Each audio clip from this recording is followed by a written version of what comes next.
ചിലർ പറയുന്നത് കർത്താവിൻ്റെ ക്രൂശീകരണം പാപമോചനത്തിന് മാത്രമല്ല രോഗശാന്തിക്ക് കൂടിയാണെന്നാണ്. അത് വളരെ തെറ്റായ ഒരഭിപ്രായമാണ്. കർത്താവ് വിശുദ്ധ കുർബാന സ്ഥാപിച്ചത് തന്നെ അവിടെ വ്യക്തമായിട്ടത് പറയുന്നുണ്ട്. വിശുദ്ധ കുർബാന ക്രൂശിലെ ബലിയുടെ തുടർച്ചയാണ്. ആ ബലിക്ക് മുമ്പ് തന്നെ കർത്താവ് വിശുദ്ധ കുർബാന സ്ഥാപിച്ചിട്ട് പറഞ്ഞു. അത് മത്തായി 26-28 വായിക്കുമ്പോൾ വളരെ വ്യക്തമായിട്ട് പറയുന്നുണ്ട്. പാനപാത്രം എടുത്തിട്ട് വാഴ്ത്തിയിട്ട് പറഞ്ഞു, പാപമോചനത്തിനായി ചൊരിയപ്പെടുന്ന പുതിയ നിയമത്തിൽ എൻ്റെ രക്തം. പാപമോചനത്തിൻ്റെയാണ്, രോഗശാന്തിക്കല്ല.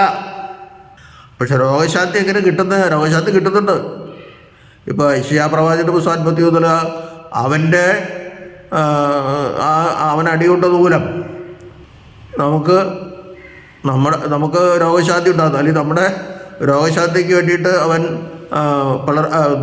ചാട്ടവാറിനാൽ അടിക്കപ്പെട്ട് ശരീരം പിളർന്നു.